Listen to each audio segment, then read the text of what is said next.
CNBC आवाज Motilal Oswal studios में आपका स्वागत है। नमस्कार, मैं हूं आपके साथ आशीष चतुर्वेदी और आप देख रहे हैं खिलाड़ी नंबर 1। चलिए शो की शुरुआत मार्केट के चेक के साथ। गिरावट लगातार दूसरे दिन यहां पर आपको नजर आएगी। निफ्टी कमजोर होता हुआ, लेकिन आज ज्यादा गिरावट छोटे शहरों में नजर आ रही है। चलिए विस्तार से समझते हैं। आधे प्रतिशत नीचे आपको निफ्टी नजर आएगा और साथ में बैंक निफ्टी की बात करें तो यहां पर भी 230 अंक। कारण ये कि कल बैंकिंग स्टॉक्स के लिए काफी ज्यादा कठिन दिन देखने को मिला था। निफ्टी में भी कुछ हैवी वेट ऐसे हैं जहां पर गिरावट आपको देखने को मिल रही है, लेकिन मिड कैप यहां पर सबकी नजरें टिकी हुई है। दिन के दौरान 1% से ज्यादा की दबाव, 800 अंकों से ज्यादा फिसला है मिड कैप। फिलहाल 700 अंकों का कट है। स्मॉल कैप की बात करें तो यहां पर देखिए गिरावट गहराती हुई और तकरीबन 230 अंक नीचे 1.3% का गिरावट यहां पर आपको नजर आएगी। और ऑलमोस्ट जहां से खुले हैं वहां से सिर्फ और सिर्फ नीचे का एक्शन यहां पर आपको देखने को मिला है। एक बार समझ लेते हैं कि पूरे मार्केट की ब्रेथ आपसे क्या कह रही है। तो आप एडवांस और डिक्लाइन को देखिए, कितना बड़ा अंतर आप दोनों के बीच में देख सकते हैं। जहां पर गिरने वाले जो शेयर है इनकी संख्या काफ़ी अधिक, 2237 शेयर ऐसे हैं जहां पर गिरावट के साथ कारोबार है। और बढ़ने वाले शेयरों की संख्या बेहद कम, केवल 581 शेयर ऐसे हैं मार्केट में जहां पर आपको खरीदारी नजर आएगी। निफ्टी के कॉन्ट्रीब्यूटर्स आपकी स्क्रीन पर देखते हैं कि कैसा एक्शन यहां पर देखने को मिल रहा है। तो आप एनटीपीसी, एचयूएल, एसबीआई और एचडीएफसी लाइफ, यही स्टॉक कैसे हैं जो बेचारे कुल मिलाकर सिर्फ 15 अंकों का कंट्रीब्यूशन तेजी की तरफ दे रहे हैं, लेकिन ड्रैग कर रहा है लगातार नतीजों के दूसरे दिन रिलायंस। एलएनटी कमजोर हुआ है बीएचएल के नतीजों के बाद। इन्फोसिस नीचे है। एक्सिस बैंक में भी आपको थोड़ी सी दबाव देखने को मिल रही है। 134 अंक ये वाले स्टॉक जो है नीचे खींच रहे हैं। बैंक निफ्टी का सेटअप देखते हैं, आपको समझ में आएगा कि बैंक निफ्टी में क्या एक्शन आपको फिलहाल के लिए नजर आ रहा है। तो बैंक निफ्टी की बात करें तो यहाँ पर एसबीआई, कोटक महिंद्रा बैंक और आईसीआईसीआई बैंक, केवल ये 3 शेयर ऐसे हैं जहाँ पर खरीदारी देखने को मिल रही है। कुल मिलाकर 27 अंकों का तेजी की तरफ कंट्रीब्यूशन है, लेकिन इस पूरी तेजी को ऑफसेट करने के लिए 240 अंकों का दबाव बना रहे हैं। इंडसइंड बैंक अकेले 75 अंकों का दबाव बना रहा है। एक्सिस बैंक 60 अंक नीचे पुल कर रहा है बैंक निफ्टी को। बैंक ऑफ बड़ौदा नीचे, पीएनबी नीचे और बाकी के अन्य सरकारी बैंकों में भी देखें तो ज़्यादातर गिरावट नजर आएगी, लेकिन कहीं ना कहीं थोड़ा सा सपोर्ट देने का काम कोटक महिंद्रा बैंक और स्टेट बैंक ऑफ इंडिया कर रहे हैं। आईसीआईसीआई बैंक नतीजों के बाद कल काफ़ी कमज़ोर हुआ था। आज यहां पर आप देखें तो थोड़ी सी संकेत देखने को मिल रही है। लेकिन चलिए शो की शुरुआत करते हैं बड़ी खबर के साथ। एनएससी बीएसई के साथ अब हमारे जो मार्केट इन्वेस्टर्स हैं, ट्रेडर्स हैं और मार्केट इंफ्रा के लिए एक और विकल्प यहां पर खुलने की तैयारी हो रही है। मेट्रोपॉलिटन स्टॉक एक्सचेंज, जैसे कि थोड़े दिन पहले सीएनबीसी आवाज ने सबसे पहले खबर आपके साथ शेयर की थी कि बहुत जल्द यहां पर ट्रेडिंग कमेंसमेंट हो जाएगी, ट्रेडिंग की शुरुआत हो जाएगी। तो ताजा अपडेट है आपके साथ कि 27 जनवरी से मेट्रोपॉलिटन स्टॉक एक्सचेंज में ट्रेडिंग की शुरुआत हो जाएगी। और जैसे कि आमतौर पर हम देखते हैं कि बजट के दौरान एक्सचेंजेस खुले रहते हैं, वैसे ही मेट्रोपॉलिटन स्टॉक एक्सचेंज ने भी सर्कुलर देकर जानकारी दी है कि 1 वेब को यानी बजट के दिन मेट्रोपॉलिटन स्टॉक एक्सचेंज में भी ट्रेडिंग आपको जारी होती नजर आएगी। जो नॉर्मल टाइम है एनएससी और बीएसई, इसी के अंतर्गत यहां पर आपको ट्रेडिंग देखने को मिलेगी। लेकिन खास बात है कि जैसे इससे पहले के अपडेट्स में हमने आपको बताया था कि नया एक्सचेंज है तो लिक्विडिटी को लेकर काफ़ी सवाल होते हैं कि प्रॉपर डेप्थ आपको मिल पाएगी कि नहीं। तो इसी चीज़ को कंसर्न करने के लिए, एड्रेस करने के लिए एक्सचेंज ने तैयारी की है, मार्केट मेकर्स को अपॉइंट किया है। और शुरुआत में अगर आप देखें तो 130 शेयरों की लिस्ट जो है ये एक्सचेंज की वेबसाइट पर आपको मिल जाएगी, जहां पर आप देख सकते हैं कि लिक्विडिटी एनहांसमेंट स्कीम के अंतर्गत लिक्विडिटी का सपोर्ट दिया जाएगा। मार्केट मेकर जो कि मार्केट को आप देखें तो बाय और सेल दोनों साइड के जो कोड्स हैं वो प्रोवाइड करते हैं। इसी के चलते ट्रेडर्स हो या इन्वेस्टर्स, उन्हें सफिशिएंट लिक्विडिटी मिल पाती है। इस चीज़ को काफ़ी हद तक अगर आप देखें तो एड्रेस किया है। काफ़ी बड़ी फंड रेजिंग राउंड्स भी देखने को मिले थे, क्योंकि आप देखें तो दिसंबर 2024 और अगस्त 2025 यानी पिछले साल कुल मिलाकर 1240 करोड़ की फंड रेजिंग की है इन्होंने अपने टेक्नोलॉजिकल इंफ्रास्ट्रक्चर को सुधारने के लिए। और बड़े ब्रोकरेजेस जो हैं इस एक्सचेंज के अंदर निवेशित हैं। जैसे कि मैं देख पा रहा हूँ कि ग्रो है, जीरोधा है, इन्होंने भी अपने निवेश इस एक्सचेंज में किया होगा। लेकिन फिलहाल के लिए सबसे बड़ी अपडेट ये निकल कर आ रही है कि 1 वेब को मेट्रोपॉलिटन स्टॉक एक्सचेंज में ट्रेडिंग होगी और 27 जनवरी मंगलवार के दिन से एक एक्सचेंज इक्विटी मार्केट्स में शुरुआत हो जाएगा। तो अब आपके पास एनएससी, बीएसई और मेट्रोपॉलिटन स्टॉक एक्सचेंज, 3 एक्सचेंजेस का विकल्प होगा। चलिए अब बढ़ेंगे शो में आगे और देखते हैं कि हमारे मार्केट एक्सपर्ट्स की तरफ से क्या एक्शन देखने को मिल रहा है। इस हफ्ते हम लगातार बात कर रहे हैं, हमारे मार्केट एक्सपर्ट्स आशीष कयाल हैं, ओम मेहरा हैं, तेजस शाह हमारे साथ। इनके पहले परफॉर्मेंस देखते हैं क्या देखने को मिला है पोर्टफोलियो में। तो तेजस शाह के पोर्टफोलियो में देखें तो आउट परफॉर्मेंस यहाँ पर आपको नजर आएगा 3.6% के मैसिव बड़े गेंस के साथ। वहीं ओम मेहरा के पोर्टफोलियो को देखा जाएगा तो फिलहाल के लिए 5% की गिरावट यहाँ पर आपको नजर आएगी और आशीष कयाल जी के पोर्टफोलियो में 1% के गेंस यहाँ पर फिलहाल के लिए नजर आ रहे हैं। थोड़ा सा वॉलेटाइल हफ्ता है स्मॉल कैप और मिड कैप में देखें तो यहाँ पर आपको थोड़ी सी ज़्यादा गिरावट यहाँ पर गहराती हुई नजर आ रही है। एक काम करते हैं, आज वक्त थोड़ा सा कम है हमारे पास, तो सबसे पहले आशीष कयाल जी का पोर्टफोलियो देख लेते हैं, फिर ट्रेडिंग आइडियाज़ को भी समझेंगे। पोर्टफोलियो आएगा आपकी स्क्रीन पर, देखते हैं कि क्या आइडियाज़ हैं इनके पास फिलहाल के लिए और कितना विकल्प बचता है। टोरेंट फार्मा यहाँ पर प्रॉफिट बुकिंग कर ली, टाटा टेक यहाँ पर भी देखें तो एग्जिट कर लिया और 361 वैम यहाँ पर कर ली प्रॉफिट बुकिंग। यानी पोर्टफोलियो तो है इनका पूरी तरीके से खाली, विकल्प बचता है आपके पास 2 शेयरों को ऐड करने के लिए। तो आशीष कयाल जी क्या करेंगे? देखिए, बाजार का रुझान तो फिलहाल नीचे की ओर ही है, लेकिन थोड़ा सा ओवरसोल्ड में तो गुंजाइश है कि पुल बैक आ सकती है सेकंड हाफ में। लेकिन ओवरऑल सेल ऑन राइस का बाजार रहेगा। लेकिन ऐसे में चलते हुए चुनिंदा स्टॉक्स में अभी भी थोड़ी सी बाइंग इमर्ज होते हुए नजर आ रही है। तो जो मैं स्टॉक देना चाहूंगा, पहला स्टॉक है वो है डालमिया भारत। यहाँ पर एक हायर लो का पैटर्न बना है, स्टॉक ने 20 डीएमए से सपोर्ट लेके बाउंस बैक किया है और अच्छा वॉल्यूम्स भी पिकअप हो रहा है। तो यहाँ पे लॉन्ग पोजीशंस क्रिएट की जा सकती है। टारगेट ऊपर में 2435 का रखना होगा और स्टॉप लॉस 2145 का स्टॉप लॉस लगाना होगा। 2145 तक के स्टॉप लॉसेस के साथ आप यहां पर 2208 रुपए के करीब का भाव चल रहा है। 2435 के टारगेट के लिए खरीदारी करके चल सकते हैं। डालमिया भारत स्टॉक पर रखेंगे खास फोकस। अब एक काम करते हैं, ओम मेहरा का पोर्टफोलियो लेकर आते हैं। इनके पोर्टफोलियो में थोड़ा सा पेन ज़्यादा देखने को मिल रहा है फिलहाल के लिए, समझते हैं क्या एक्शन है। बहुत ज़्यादा ट्रेडिंग कर ली सर आपने तो। मिश्र धातु एग्जिट कर लिया, इंडसइंड बैंक यहाँ पर एग्जिट कर लिया, स्टॉक में अचानक एकाएक गिरावट आ गई। जिलेट ये होल्ड बचा हुआ है और जय बालाजी इंडस्ट्रीज यहाँ पर अभी भी पोजीशंस आप देखें तो एसएल हिट हो गया। सिग्निटी टेक यहाँ पर भी देखें तो एग्जिट है। विकल्प है आपके पास भी 2 शेयरों को ऐड करने के लिए सर।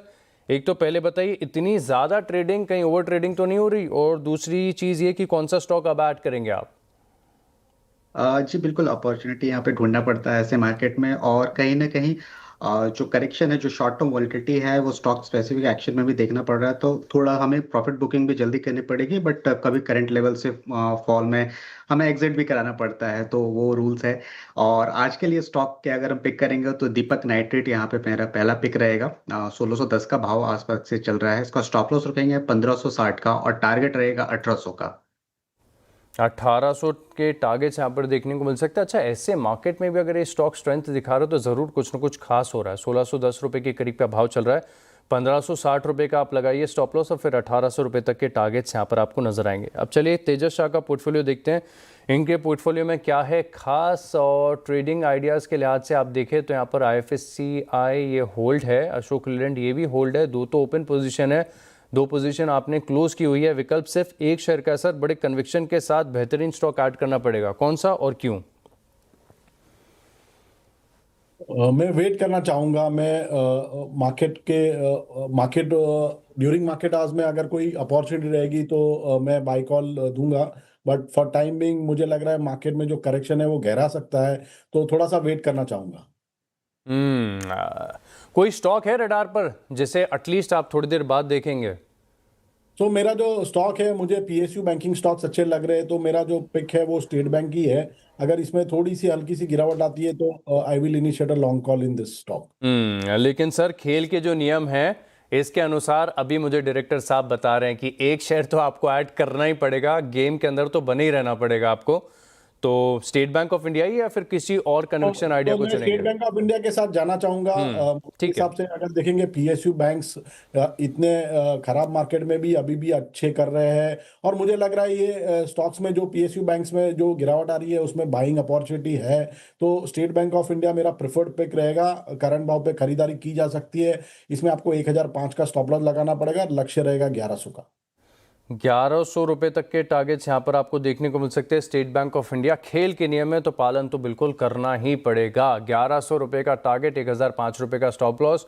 और बैंक निफ्टी में एकमात्र स्टॉक ऐसा है जिसमें आपको स्ट्रेंथ नजर आ रही है बढ़िया तरीके से, तो SBI पर यहाँ पर रखिएगा खास फोकस। अच्छा सर, आपका तो पोर्टफोलियो पूरा हो गया, आप रिलैक्स कर सकते हैं अभी, लेकिन ओम मेहरा जी और आशीष कयाल जी, आपके पास एक एक शेयर को और ऐड करने के विकल्प है। हालांकि ट्रेंड तो मुझे बता रहा है कि क्या स्ट्रैटेजी होगी आपकी, लेकिन फिर भी एक बार मैं पूछ लेता हूं। ओम सर बताइए, दूसरा स्टॉक। जी बिल्कुल, मैं यहाँ पे होल्ड करना चाहूंगा। इनफैक्ट अगर कोई पुल बैक मिलता है या फिर सेल के भी कॉल अगर दिखते हैं कुछ सेल साइड में, तो जरूर उस पर इनिशिएट करना चाहूंगा। मैं सोच रहा हूं कि इस खेल के नियम को थोड़ा सा और बदला जाए और ये जो होल्ड करने का वेट एंड वॉच का विकल्प इसे हटा दिया जाए, तभी ये शो थोड़ा सा एक्साइटिंग होगा। आपकी क्या राय है, आप शेयर कर सकते हैं हमें, लेकिन फिलहाल के लिए चलिए अभी तो जो नियम है उसे पालन करेंगे और ओम मेहरा जी ने वेट एंड वॉच का विकल्प चुना है। आशीष कयाल जी, वैसे एक्सपेक्टेड है लेकिन थोड़ा सा सरप्राइज भी कर सकते हैं आप मुझे। सरप्राइज करने के लिए मार्केट को थोड़ा सरप्राइज करना होगा। ऊपर आएगा मार्केट उसके बाद, और नियम ऑलरेडी काफी स्ट्रिक्ट है, तो इसमें ही मुश्किल हो रही है। अगर आप एक और कॉल मांगेंगे इस टाइम पे जब मार्केट गिर रहा है तो और मुश्किल हो जाएगी पॉजिटिव रिटर्न बनाने के लिए। तो ओवरऑल मेरे ख्याल से वेट एंड वॉच है, क्योंकि मार्केट में वोलेटिलिटी भी है, गिरा हुआ भी है, ओवरसोल्ड भी है। तो पुल बैक पे सेल करने की देखते हैं कि पुल बैक कितना डीप आता है, उसके बेसिस पे डिसाइड करेंगे। अच्छा, तो मैं ये समझ पा रहा हूँ आपने अभी जो मुझे बताया कि पुल बैक पर सेल करेंगे, इस भाव पर कोई कन्विंसिंग सेल आइडिया भी नहीं बन रहा, क्योंकि मार्केट कमजोर है, समझ में आ रहा है। तेजी वाले स्टॉक्स भी टिक नहीं पा रहे। इनफैक्ट हमने देखा अभी कि रिजल्ट के रिएक्शन के लिहाज से भी आप देखें तो बहुत अच्छे नतीजों पर भी खुलकर रिएक्शन नहीं आ रहा मार्केट में, कि इनहेरेंट वीकनेस तो साफ नजर आ रही है। कोई स्टॉक है आइडेंटिफाई किया है जहां पर शॉर्ट पोजिशन बन सकती है? फिलहाल तो आइडेंटिफाई नहीं किया, लेकिन प्रेशर अगर आप देखें तो अक्रॉस द बोर्ड ही हम देख सकते हैं। जैसे कि अगर आप ध्यान रखें, ऑयल इंडिया है, इंडसइंड बैंक है, ये सभी स्टॉक तो थोड़े से आउट परफॉर्म कर रहे थे लास्ट वीक तक, अभी वो अंडर परफॉर्म करने लगे, और ये थोड़ा वरीसम साइन है, क्योंकि अगर लीडरशिप स्टॉक्स अंडर परफॉर्म कर रहे हैं तो यहाँ पर मार्केट में डेफिनेटली दबाव बना हुआ है। बिल्कुल बिल्कुल। इनफैक्ट इंडसइंड बैंक के स्टॉक मेरे भी रडार पर था, क्योंकि इसका कल तक का चार्ट आप देखेंगे तो आपको कहीं भी वीकनेस नजर नहीं आएगी। एक तरफा आज 3.5%, और इंडसइंड बैंक जैसे भारी भरकम स्टॉक के लिए 3% सिग्निफिकेंट माना जाता है। ये इंट्राडे चार्ट है, जहां से खुला है वहां से सिर्फ और सिर्फ नीचे आया है। लेकिन आप पिछले 7 दिनों का चार्ट देखिए, 7 दिन तक सब कुछ ठीक था, आज एकाएक बड़ी गिरावट यहाँ पर आपको देखने को मिल रही है। तो स्टॉक्स आप देखें तो फिलहाल के लिए बिना किसी वार्निंग साइन के साथ सीधे एक झटके में नोज डाइव करते हुए नजर आ रहे हैं। स्क्रीन पर आ रहा है आपके चार्ट। तो चलिए, हमारे जो तीनों मार्केट एक्सपर्ट्स हैं इनकी तरफ से पोर्टफोलियो तो पूरा हो गया। वेट एंड वॉच की ये विकल्प के साथ और कुछ कन्विंसिंग आइडियाज भी अपने पोर्टफोलियो में जोड़े दिए गए हैं। लेकिन अब एक काम करते हैं, एक वक्त हो गया एक छोटे से ब्रेक का, लेकिन ब्रेक के बाद टाटा कैपिटल के MD and CEO Rajeev Sabharwal से करेंगे खास बातचीत। आप बने रहे हमारे साथ। ब्रेक के बाद आपका स्वागत है और अब कुछ स्टॉक्स पर डिस्कशन कर लेते हैं जहां पर अर्निंग्स का आपको जबरदस्त रिएक्शन देखने को मिल रहा है। हालांकि ज्यादातर स्टॉक्स ऐसे हैं जो थोड़े से नेगेटिवली साइड पर रिएक्ट कर रहे हैं। ओबरा रियल्टी, इसका चार्ट आपकी स्क्रीन पर लेकर आता हूं। एक बड़ी गिरावट यहाँ पर अब 7% के साथ ये ऑलमोस्ट का डे लो पर आ गया है। 1535 के करीब का इसका डे लो है, 1540 रुपए के करीब का भाव चल रहा है। गिरावट यहाँ पर आपको देखने को मिल रही है तकरीबन 7% के, और नतीजे थोड़े से निराशाजनक देखने को मिले थे। खासतौर पर आप देखें तो जो इंटरनल्स हैं रियल एस्टेट कंपनी के लिहाज से वो थोड़े से वीक हैं। एक एलटीआई माइंट्री भी है, हालांकि थोड़ा सा एक्सीडेंट ऑफ द डे की कैटेगरी में जाएगा, क्योंकि इतना खराब नहीं था जितना बड़ा रिएक्शन है। कल विप्रो में नतीजों में हमने देखा था कि एक तरफा आपके पास बहुत सारे तर्क ऐसे थे जिसके पता चल रहा था कि स्टॉक लुढ़क जाएगा 8-9%, लेकिन एलटीआई माइंट्री में देखें तो इतना कुछ नेगेटिव नहीं था। इनफैक्ट मार्जिन तो 7 क्वार्टर के हाईएस्ट पर है, लेकिन फिर भी मार्केट ने नेगेटिवली रिएक्ट किया, और ये भी स्टॉक आप देखें ऑलमोस्ट 7% की गिरावट दिखा रहा है। इसके अलावा अगर आप देखें तो डेटा पैटर्न्स है, एक एबीएफआरएल में यहाँ पर भी डील हुई है, इसका असर देखने को मिल रहा है। और क्योंकि एलटीआई माइंट्री के नतीजे कमजोर, तो बिरला सॉफ्ट यहाँ पर भी आ रही है गिरावट। लेकिन चलिए अब बढ़ते हैं शो में आगे और अब बात करते हैं टाटा कैपिटल की। मैनेजमेंट से बातचीत करते हैं। Q3 में कंपनी की ब्याज से आय में 10% की ग्रोथ रही है, मुनाफे में करीब 20% की बढ़त देखने को मिली है। ईओएम की बात करें तो 26% का इजाफा देखने को मिला है। नतीजे और ग्रोथ आउटलुक पर बात करने के लिए हमारे साथ हैं कंपनी के MD and CEO Rajeev Sabharwal. Sir, show में स्वागत है आपका, नमस्कार। और नंबर्स में देख रहा था कि नंबर्स काफ़ी बढ़िया देखने को मिल रहे हैं, ग्रोथ के लिहाज से तो बहुत अच्छे क्वार्टर यहाँ पर रहा है। अब क्योंकि आपकी जो एनबीएफसी है कंपनी है बहुत ज़्यादा डाइवर्सिफाइड है, वन ऑफ द लीडिंग्स है, तो समझना चाहेंगे कि फिलहाल बिजनेस एनवायरनमेंट हाईलाइट्स कैसी देखने को मिल रही हैं और कौन सा सेगमेंट ऐसा रहा है जहाँ पर बढ़िया ग्रोथ रही? अगर आप हमारा अप्रोच देखें, हमारी जो स्ट्रैटेजी देखें, वो यही है कि हम हर एक सेगमेंट में प्रेजेंट होना चाहते हैं। बिकॉज हमारी जो थॉट प्रोसेस ये है कि कभी भी इकोनॉमी में कहीं ग्रोथ अपॉर्चुनिटीज ज्यादा होंगी, कहीं कम होंगी। सो अगर आप सब अपॉर्चुनिटीज को कैप्चर करना चाहते हो तो डाइवर्सिफाइड होना नेसेसरी है, तो वही हमारी स्ट्रेटेजी है। अगर हम पिछले क्वार्टर की बात करें तो पोस्ट जो जीएसटी कट्स हुए हैं और अलॉन्ग विद दैट जो interest rates repo rate cuts हुए हैं, उसकी वजह से हमने रिटेल सेगमेंट में डिमांड काफी बढ़ती देखी है। हाउसिंग में डिमांड बहुत स्ट्रांग रही है और सेम एसएमई सेगमेंट में भी डिमांड बहुत स्ट्रांग रही है। सो अक्रॉस द सेगमेंट्स हमने ये देखा है जो आउटलुक है वो बहुत स्ट्रांग रहा है। हाउसिंग ऑब्वियसली सबसे बेहतर रहा है। आउटलुक स्ट्रांग है और हाउसिंग सबसे बेहतर इस वक्त देखने को मिल रहा है। लेकिन सर कुछ इंटरनल्स को भी समझ लेते हैं। एयूएम की ग्रोथ तो आपकी काफ़ी बढ़िया देखने को मिली, लेकिन हाइलाइट्स के लिहाज से कॉस्ट ऑफ फंड्स ये कैसा देखने को मिला, और साथ में अगर आप देखें तो तिमाही के दौरान क्रेडिट कॉस्ट ये कैसे रहे? तो अगर आप कॉस्ट ऑफ फंड्स देखें तो कॉस्ट ऑफ फंड्स कम हुआ है डेफिनेटली। इनफैक्ट पिछले 3 क्वार्टर्स में आप देखेंगे तो कॉस्ट ऑफ फंड कम ही होता जा रहा है, और जो हमारी उम्मीद है जिस तरह का sir last repo rate cut भी हुआ है उसका इम्पैक्ट भी थोड़ा फ्लो करेगा नेक्स्ट क्वार्टर में। एक और चीज जो कॉस्ट ऑफ फंड के हिसाब से इंपॉर्टेंट है देखने के लिए कि लिक्विडिटी की रहती है सिस्टम में। अगर लिक्विडिटी स्ट्रांग रहेगी तो कॉस्ट ऑफ फंड का बेनिफिट बेटर रहेगा, अगर लिक्विडिटी टाइट हो जाएगी तो वो इम्पैक्ट कम हो जाएगा। जहां तक हम मार्जिन्स की बात करें, मार्जिन्स हमारे इम्प्रूव हुए हैं, निम्स हमारे इम्प्रूव हुए हैं बिकॉज हमको 2 बेनिफिट हैं। एक तो कॉस्ट ऑफ फंड का बेनिफिट हुआ है और दूसरा हमारा आईपीओ आया था, उसकी वजह से जो मनीज अवेलेबल थे उसका भी बेनिफिट हुआ है। बट एक और चीज इंपॉर्टेंट है, इस ग्रोथ को सस्टेन करने के लिए हमने वो बेनिफिट्स पास ऑन किए हैं कस्टमर्स को, और उसका बेनिफिट हमको ग्रोथ में दिख रहा है। बेनिफिट यहाँ पर ग्रोथ पर साफ नजर आ रहा है। लेकिन सर थोड़े से और इंटरनल्स और सेगमेंट्स की बात करते हैं तो एमएफआई, जिसमें प्रीवियस क्वार्टर्स तक थोड़ा सा स्ट्रेस देखने को मिला था, इंडस्ट्री की हाइलाइट्स क्या कहती है इसको लेकर, और एसएमई सेगमेंट यहाँ पर ग्रोथ कैसी रही? इनफैक्ट कलेक्शन बहुत स्ट्रांग रहे हैं, हर एक सेगमेंट में एसेट क्वालिटी इंप्रूव हुआ है। अगर आप पिछले करीब 12 से 18 महीने देखें तो 1-2 सेगमेंट्स में पहले क्रेडिट कॉस्ट बढ़ी थी, जो रिटेल अनसिक्योर्ड या एमएफआई सेगमेंट था।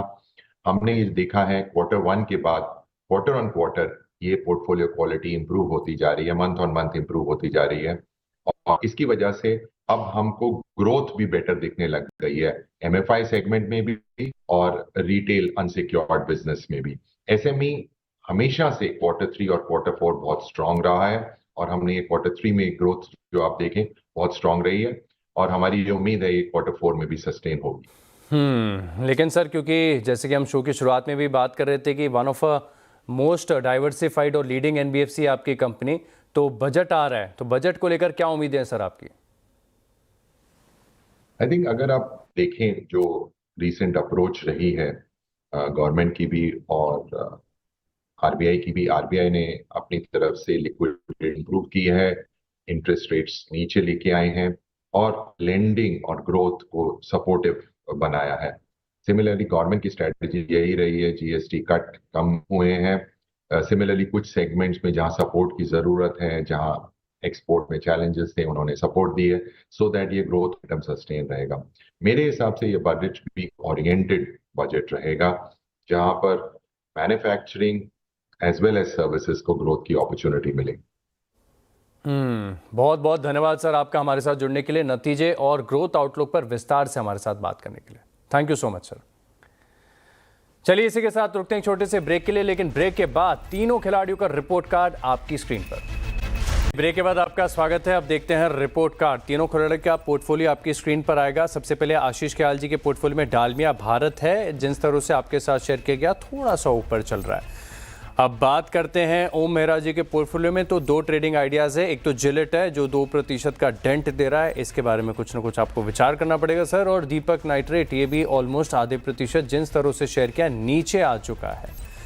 तेजस शाह के पोर्टफोलियो में 3 आइडियाज़। अशोक लेलैंड ऊपर चल रहा है, एफएससीआई ये तकरीबन 3% का डेंट दे रहा है। स्टेट बैंक ऑफ इंडिया जिन स्तरों से शेयर किया बिल्कुल वहीं के वहीं, कोई खास बदलाव नहीं। लेकिन अब देख लेते हैं कि फाइनल रिपोर्ट कार्ड क्या कहती है। अपडेटेड परफॉर्मेंस आ रहा है। ओम मेहरा के पोर्टफोलियो में गिरावट गहराती हुई, 8% का पेन है। तेजस शाह के गेंस हो गए गायब, अब आधे प्रतिशत की गिरावट यहाँ पर देखने को मिल रही है। और आशीष ख्याल जी के पोर्टफोलियो में अब कंपैरेटिवली थोड़ी सी स्टेबिलिटी, विजिबिलिटी नजर आ रही है। 1% के गेंस यहाँ पर आपको फिलहाल नजर आएंगे। चलिए आप तीनों मार्केट एक्सपर्ट्स का बहुत बहुत धन्यवाद हमारे साथ जुड़ने के लिए और एक कन्विंसिंग आइडियाज़ हमारे साथ शेयर करने के लिए। इसी के साथ खिलाड़ी नंबर 1 में इतना ही, लेकिन आप बने रहेंगे CNBC आवाज़ के साथ। नमस्कार।